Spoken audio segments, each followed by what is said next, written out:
Valhalla, the Hall of Fallen Warriors. Part 1. Odin's Golden Hall. What does eternity look like? Odin's Golden Hall Valhalla stands as the ultimate destination for heroes in Norse mythology, a majestic and gleaming edifice said to be located in Asgard, the realm of the gods. Its very name conjures images of splendor and power, a fitting abode for those who have met a glorious end on the battlefield. The sagas and Eddas describe Valhalla with reverence, emphasizing its grandeur and the profound honor bestowed upon its inhabitants. It is not merely a building, but a symbol of divine favor and a promise of perpetual glory, a reward for unparalleled courage and sacrifice in mortal life. The architecture of Valhalla is often depicted as magnificent, with a roof made of golden shields and spears forming its rafters.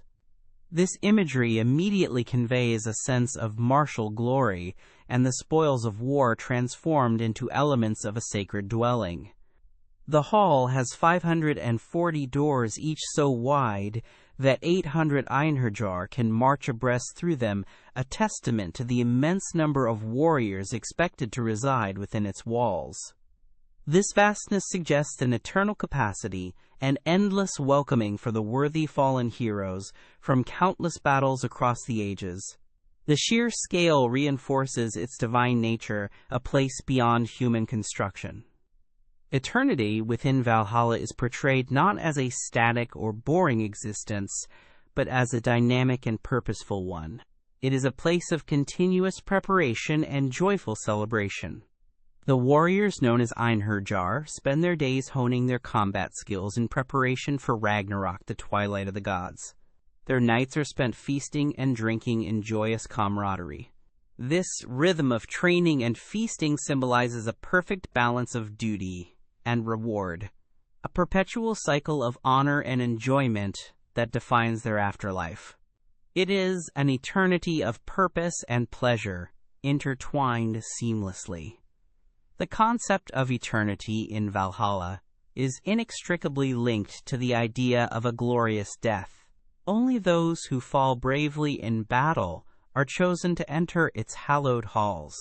This selection process elevates their sacrifice, giving meaning to their mortal struggles and ensuring their legacy endures beyond life. For a Norse warrior, dying bravely was not an end but a transition to a higher form of existence, a chance to join the ranks of Odin's chosen and partake in divine glory. The prospect of Valhalla fueled their courage in the face of certain death. The visual representation of Valhalla is crucial to understanding its appeal. Imagine the gleaming gold, the polished spears, the endless rows of benches filled with boisterous warriors, their laughter echoing through the vast hall. This is not a somber afterlife, but a vibrant one, filled with life and energy even in death. The imagery reinforces the idea that true glory is found in valor, and that such valor is eternally rewarded. It is a vivid and powerful vision of what an honorable afterlife could entail. Valhalla is more than just a hall. It is a community of heroes, a brotherhood forged in battle and united in their ultimate purpose. The shared experience of glory and the common destiny of fighting alongside Odin in Ragnarok create an unbreakable bond among the Einherjar. This sense of belonging and camaraderie is a vital aspect of their eternal existence, providing comfort and purpose in the afterlife. It is a community of champions. The presence of Valkyries who choose the slain and escort them to Valhalla adds another layer of mystique and divine intervention to this afterlife. These shield maidens of Odin are graceful yet formidable figures embodying both beauty and martial prowess. Their role in selecting the worthy underscores the divine nature of Valhalla and the importance of individual courage in earning a place there. Their ethereal presence guides the heroes to their eternal reward. In essence, eternity in Valhalla is a continuous state of martial excellence, communal joy, and divine purpose. It is a reward system that reflects the values of Norse society, emphasizing courage, honor, and loyalty above all else. The Golden Hall stands as a beacon of hope and inspiration for warriors across the 9 worlds, a tangible promise of glory beyond the grave. It is a perfect afterlife for those who lived and died by the sword. The enduring image of Valhalla as a place of golden splendor and perpetual feasting speaks to a deep human desire for recognition and a meaningful afterlife. It offers a powerful narrative of heroism and reward, one that has resonated through centuries and continues to capture the imagination. The details of its description, from the golden shields to the vast number of doors, paint a picture of an afterlife truly fit for the mightiest of warriors. It is a timeless symbol of ultimate glory. Part 2. Endless Feasting. Why do heroes eat and fight forever? The endless feasting in Valhalla is not merely a passive reward, but a central and active component of the Einherjar's eternal existence. Each day, the fallen warriors engage in fierce combat, practicing their skills and preparing for the ultimate battle of Ragnarok. After a day of relentless fighting where they are slain and resurrected, they return to Valhalla to partake in a grand feast that lasts until the break of dawn. This cycle of battle and banquet is essential to their purpose and their perpetual state of readiness. The feast itself is a spectacle of abundance and joy. The warriors are served by the Valkyries and enjoy an inexhaustible supply of boar meat from the magical beast Syrmnir, who is killed and resurrected daily. For drink, they consume mead that flows endlessly from the udders of the goat Heidrun, who stands on the roof of Valhalla. This constant provision of food and drink symbolizes the unending bounty of the gods and the ultimate reward for their valor. It is a feast without end. The reason for this perpetual cycle of fighting and feasting is deeply rooted in Norse cosmology and the impending doom of Ragnarok. Odin gathers these heroes not just to honor them, but to bolster his forces for the final confrontation against the giants and other monstrous entities that threaten to destroy the cosmos. The daily battles serve as rigorous training, maintaining the Einherjar's peak physical and mental condition, ensuring they are always prepared for the ultimate war. Every clash of swords is a rehearsal for destiny. Beyond the practical aspect of training, the endless feasting also serves a crucial psychological and spiritual purpose. It represents the ultimate reward for a life of courage and sacrifice, a perpetual state of celebratory camaraderie that banishes all sorrow and regret. The shared meals and hearty laughter foster an unbreakable bond among the warriors, transforming them from individual heroes into a cohesive and formidable army, united by shared purpose and eternal companionship. It builds morale and solidarity. The sustenance provided by Syrmnir and Heidrun is not just physical nourishment, but also symbolic of divine blessing. The magical regeneration of the boar and the ceaseless flow of mead highlight the extraordinary nature of Valhalla as a place beyond mortal limitations. It reinforces the idea that in this hallowed hall, all needs are met supernaturally, ensuring the warriors never want for anything. This divine provision underscores the favor bestowed upon them. The act of fighting and feasting together reinforces the core values of Norse warrior culture. Bravery in battle, loyalty to one's lord, and the joy of communal celebration were paramount in mortal life, and these ideals are perpetuated and amplified in Valhalla. The afterlife becomes an extension and apotheosis of their earthly existence, where their greatest virtues are eternally rewarded and practiced. It is a continuous celebration of their warrior spirit. The dichotomy of fierce daily combat and joyous nightly feasting prevents stagnation. Without the battles, the feasting might become monotonous. Without the feasting, the endless battles might become a grueling ordeal. The alternation provides a perfect balance of challenge and reward, ensuring that the Einherjar remain spirited and motivated. This rhythmic existence ensures their eternal engagement and satisfaction. The feasting also provides a vital social function, allowing the warriors to share stories of their earthly exploits, to boast of their valor, and to forge deeper bonds of friendship and respect. These shared narratives and communal celebrations reinforce their identities as heroes and contribute to the vibrant atmosphere of Valhalla. It is a continuous celebration of their collective glory and individual achievements. Ultimately, the endless feasting and fighting in Valhalla are integral to Odin's grand strategy for Ragnarok and the eternal well-being of his chosen warriors. It is a divine mechanism that combines rigorous preparation with bountiful reward, ensuring that the Einherjar are always ready both physically and spiritually for the final battle, while also enjoying an afterlife of unparalleled glory and camaraderie. It is a perfectly designed eternal existence. Part 3. Chosen by Valkyries. Who earns a place at the table? The selection of who earns a place at Odin's grand table in Valhalla is not arbitrary, but a highly selective process overseen by the Valkyries. These powerful and enigmatic female figures literally means choosers of the slain are central to the destiny of fallen warriors.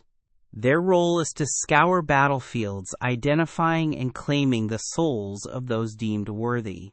It is their judgment that determines who is ushered into the golden halls of Valhalla.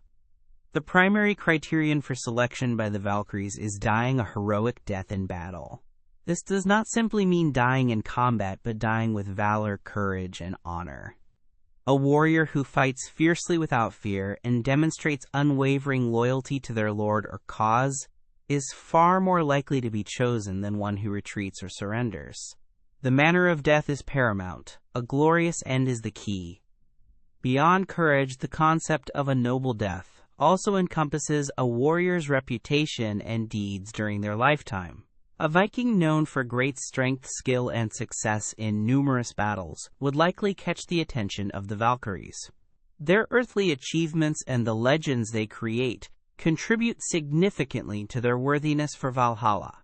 Their legacy precedes them. It is important to note that not all who die in battle go to Valhalla. Odin only claims a portion of the slain. The other half is said to go to Folkvangr, Freyja's field, highlighting that Valhalla is a specific and exclusive destination for Odin's chosen. This division suggests a degree of divine preference, and perhaps different paths for different types of heroes, or even different aspects of heroism. The selection is highly specific. The Valkyries themselves are depicted as formidable and majestic figures, often riding winged horses, wearing helmets, and carrying spears.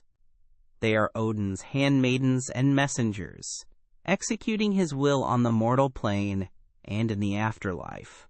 Their divine connection and martial appearance underscore the sacred nature of their task and the immense honor of being chosen by them. They are divine agents of destiny. The act of being chosen by a Valkyrie is often described as a moment of profound spiritual significance for the dying warrior. It is an affirmation of their life's purpose and a direct invitation to the realm of the gods. This divine intervention transforms a mortal death into a glorious transition, into eternal glory, providing immense comfort and inspiration to those facing battle. It is the ultimate spiritual honor. The presence of the Valkyries in the lore serves to personify fate and divine judgment in the context of battle. They are not just collectors of souls, but active participants in the unfolding drama of war, ensuring that the proper individuals are selected to aid Odin in the coming Ragnarok. Their agency in this process highlights their importance within the Norse pantheon. They are weavers of fate. The idea of being chosen for Valhalla instilled immense bravery in Norse warriors. The prospect of an honorable afterlife among the gods and heroes far outweighed the fear of death. It transformed death on the battlefield from a tragic end into a glorious beginning, a passage to a greater purpose and eternal renown. This belief fueled their legendary ferocity. Ultimately, who earns a place at Odin's table is decided by a combination of a warrior's actions in life, their bravery in death, and the divine will of Odin, as executed by his Valkyries. It is a testament to the Norse ideals of honor, courage, and destiny. It is the highest reward for a life dedicated to the sword. Part 4. Training for Ragnarok. Why do they fight daily? The daily fighting engaged in by the Einherjar in Valhalla is far from a mere pastime. It is a rigorous and relentless training regimen for the ultimate conflict of Ragnarok. This prophesied twilight of the gods will see Odin and his divine forces clash with the giants and other monstrous beings threatening to destroy the cosmos. The warriors in Valhalla are Odin's elite army, his chosen champions, destined to stand by his side in this final cataclysmic battle. Every swing of a sword, every parry and dodge is a critical preparation for that destined day. The intensity of their training is emphasized by the fact that they are slain each day only to be miraculously resurrected and healed by evening. This allows them to practice with full ferocity without fear of permanent death. They can experiment with dangerous maneuvers, learn from their mistakes, and push their physical and mental limits to an extreme degree that would be impossible for mortal warriors. This cycle of death and rebirth ensures maximum combat readiness. The daily skirmishes also serve to foster an unparalleled level of combat proficiency and teamwork among the Einherjar. By fighting alongside each other repeatedly, they learn each other's strengths and weaknesses, developing seamless coordination and tactics that will be crucial when facing the forces of chaos. Their bond is forged in the crucible of endless simulated battle, transforming them into a cohesive and formidable fighting unit. Their collective skill grows exponentially. Beyond physical prowess, the daily training also hones their warrior spirit. It keeps them sharp, focused, and perpetually ready for war. This continuous engagement prevents complacency and reinforces their purpose, instilling an unbreakable resolve that will be vital when facing the overwhelming odds of Ragnarok. It is a constant reminder of their ultimate duty and their divine destiny. The philosophical implication of this training is profound. It suggests that even in the afterlife, heroes are not meant for passive rest, but for active service and continuous improvement. Their existence in Valhalla is not an end in itself, but a period of intensive preparation for a greater purpose. This idea resonates with the Norse emphasis on striving for excellence and facing challenges head-on even in death. The very concept of Ragnarok underscores the immense threat that Odin and the gods face. To confront such a formidable enemy, Odin requires not just brave warriors, but an army that has been honed to perfection. The Einherjar are precisely that, a meticulously trained and utterly dedicated force ready to sacrifice everything for the survival of the cosmos. Their training is critical for cosmic preservation. The cyclical nature of their training, death, resurrection, feasting reinforces their unique status as immortal warriors. They are beyond the limitations of mortal life, capable of enduring endless combat and emerging stronger each time. This supernatural resilience makes them ideal candidates for the apocalyptic battle that awaits them. They are truly an army reborn daily. The expectation of Ragnarok permeates the very atmosphere of Valhalla, providing a constant underlying tension and purpose to the otherwise joyful existence of the Einherjar. Their feasts and camaraderie are enjoyed against the backdrop of this impending doom, reminding them of the gravity of their training and the importance of their role. It imbues their eternity with profound meaning. Ultimately, the daily fighting in Valhalla is a divine mandate, a necessary preparation for the fate of the gods and the world. It is a testament to Odin's foresight and his commitment to gathering the strongest and most skilled warriors to stand by his side in the final battle, ensuring that the Einherjar are eternally ready for their ultimate purpose. It is a training ground for destiny. Part 5. The Mead of the Goat. Strange Drinks in the Afterlife. The mead of the goat Heidrun is one of the most distinctive and enchanting elements of the Valhallan afterlife. Unlike mortal beverages, this mead flows ceaselessly from the udders of Heidrun, a magical goat who stands on the roof of Valhalla, perpetually munching on the leaves of the great tree Lirev, a tree often associated with Yggdrasil. This unusual source ensures an unending supply of the finest mead for the Einherjar, a drink that perfectly complements their endless feasting and celebratory existence. The continuous flow of mead from Heidrun symbolizes the boundless generosity and magical abundance of Valhalla. It signifies that in this divine hall all desires are met effortlessly and endlessly.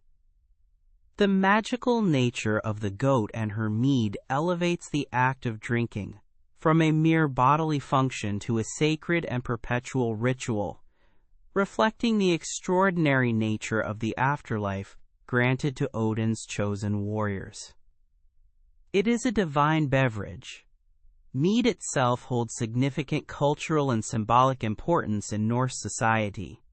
It was often associated with feasts, celebrations, and poetic inspiration. In Valhalla, the mead is more than just an alcoholic beverage. It is a source of joy, camaraderie, and perhaps even a form of divine sustenance that nourishes the spirits of the Einherjar alongside their physical bodies. It is the drink of heroes and gods.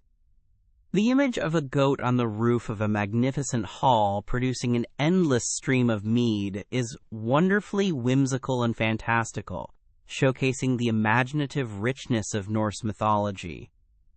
It highlights that Valhalla is a place where the ordinary rules of the world do not apply, where magic and divine intervention provide for every need in unexpected and delightful ways.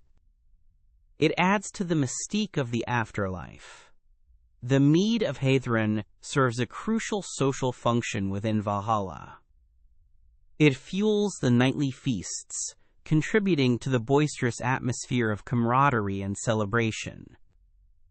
Sharing drinks is a common bonding ritual, and in Valhalla, this shared mead strengthens the ties between the warriors, fostering a sense of brotherhood and collective purpose. It is a catalyst for communal joy. This strange drink also reinforces the idea that Valhalla is a perfect afterlife designed specifically for warriors. After a day of fierce combat and strenuous training, the mead offers relaxation and rejuvenation, allowing the Einherjar to unwind and prepare for the next day's battles. It is both a reward for their valor and a necessary component for their continuous state of readiness. The source of the mead, a goat on a roof, also connects Valhalla to the broader cosmic tree Yggdrasil and its associated creatures. Leirothers, often seen as a symbolic representation or an aspect of Yggdrasil, which links the sustenance of Valhalla directly to the lifeblood of the cosmos itself. This imbues the mead with an even greater spiritual significance. It is a drink of cosmic power. Ultimately, the Mead of Heidrun is a powerful symbol of Valhalla's otherworldly abundance and the divine favor bestowed upon its inhabitants. It is a unique and fantastical element that enriches the imagery of Odin's Hall and underscores the magical and celebratory nature of the Einherjar's eternal existence. It is a strange but fitting drink for heroes in the afterlife. Part 6. The Rival Halls. What about Freyja's Folkvangr?